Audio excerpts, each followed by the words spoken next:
Eu tô aqui me arrumando, eu parei pra vir gravar um negócio, porque desde que eu postei os últimos dois stories, chegaram várias mensagens de todos os tipos, assim. Nenhuma ofensiva, mas assim. Ah, você esperou ele falar pra saber se era verdade ou não? Ah, que sorte que ele tinha os negócios. Ah, enfim, alguns comentários. Aí, o que eu quero explicar pra vocês? Danilo é meu amigo, gente. Meu amigo pessoal. A gente conversa amenidades.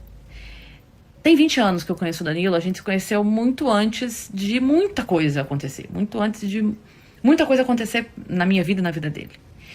E a gente acompanhou a vida um do outro durante os últimos 18 anos. São 18 anos que a gente se conhece. Então, assim, é muito tempo você sabendo e vendo como a pessoa lida em inúmeras situações. E por isso eu não tinha a menor dúvida que a história não era bem aquela que estava sendo contada. Eu não precisava de provas. Eu não precisava que ele postasse, que ele mostrasse nada. Eu não precisava. Ele precisa de provas para uma questão jurídica, para opinião pública. Para mim não precisava de forma alguma. Eu tenho inúmeras provas empíricas de como o Danilo age na defesa de um amigo, de uma amiga. Em diversas situações eu vi isso acontecendo comigo.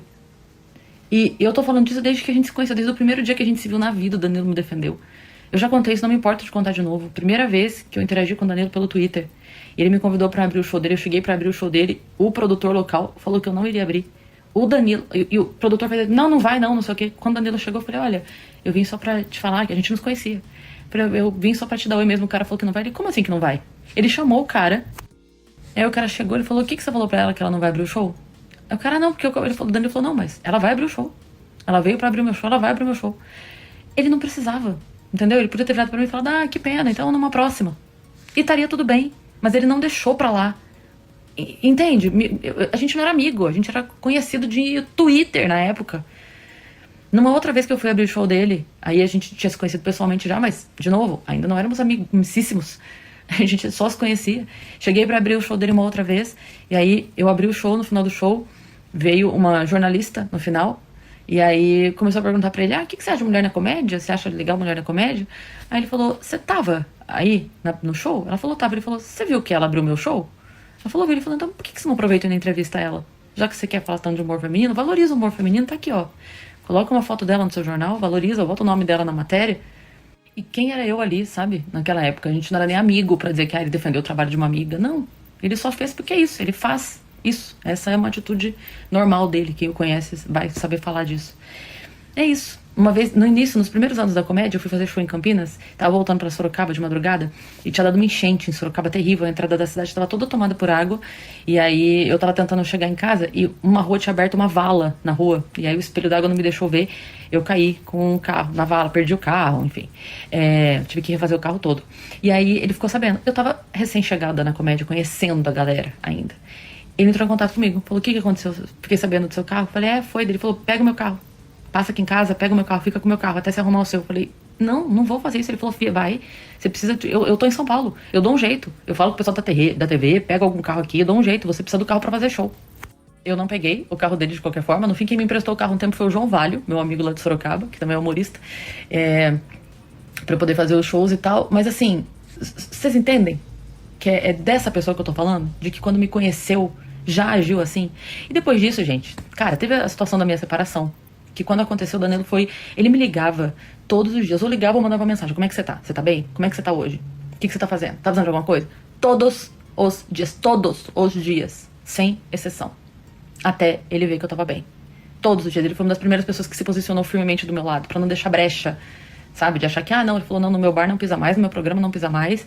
E aí isso, pronto, acabou. Tipo, se posicionou de uma maneira muito firme, sabe? E aí, depois disso, cara, foram inúmeras vezes. Quantas vezes eu, sei lá, com alguma dúvida, alguma inquietação profissional, ligo, grito pra ele, cara, tá podendo conversar? Passa aqui no bar. Vou aí no seu camarim. Vou não sei aonde. Quantas vezes, cara. Quando a gente foi criar o Vênus, a gente foi fazer uma lista de nomes, né? E aí o Vênus foi uma ideia minha, o nome Vênus. Quando eu fui fazer a lista das minhas sugestões, eu fui conversar com ele. Foi uma das pessoas que eu chamei. Falei, cara, me ajuda a pensar uns nomes aí. Aí ele para o que ele tá fazendo.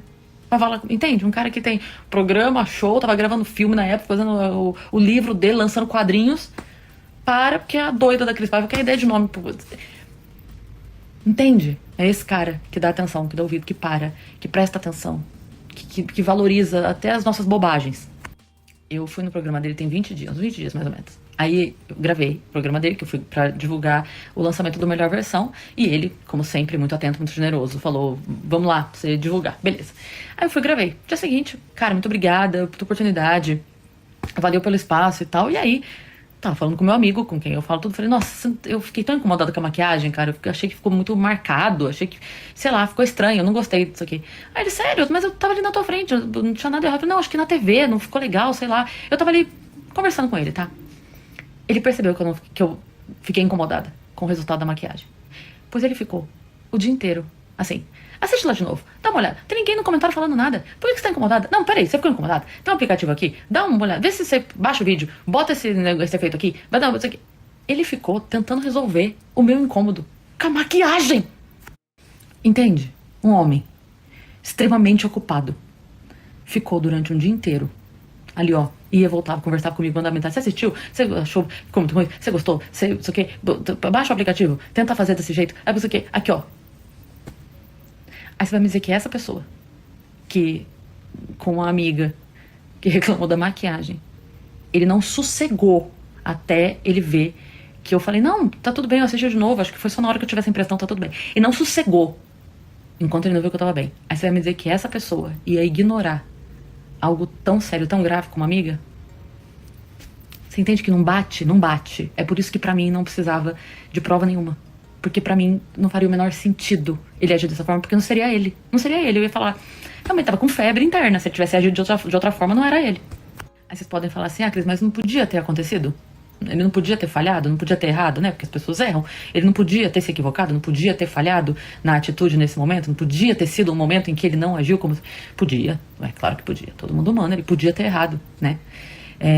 Ia ser muito estranho, porque é atitude condizente de uma vida, pra do nada ele agir de outra forma. Então a gente ia achar bem fora da casinha e os amigos iam mandar internar, porque tá lelé. Mas, né? Então todo mundo é inocente até que se prove o contrário.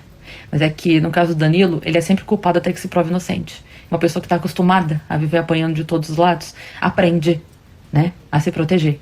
E graças a Deus ele estava bem protegido, porque ele está acostumado a precisar disso. Mas pra mim, realmente, não precisava. E, no fim das contas, o problema mesmo acaba ficando em segundo plano, né? Essa história, né, que é o que gerou mais mídia, não digo nada a ver, mas pouco tem a ver com o problema mesmo que temos ali nessa situação. Eu sofri assédio na infância. E eu sei que às vezes a gente demora pra entender, pra juntar ali lé com cré. Eu era criança também, demorei pra entender o que tinha acontecido comigo, mas eu sei que de qualquer forma fica uma dor, né? Fica um negócio ali que é difícil de digerir mesmo, a gente não sabe nem o que a gente quer fazer e tal, mas eu sou da opinião que a nossa dor tem que virar escudo, não arma. Você não resolve a sua dor causando outra dor. Você não resolve o seu problema causando outro problema, né? Há que se ter um pouco de responsabilidade também a respeito da vida das outras pessoas, né? No fim, todo mundo tem os seus problemas, né?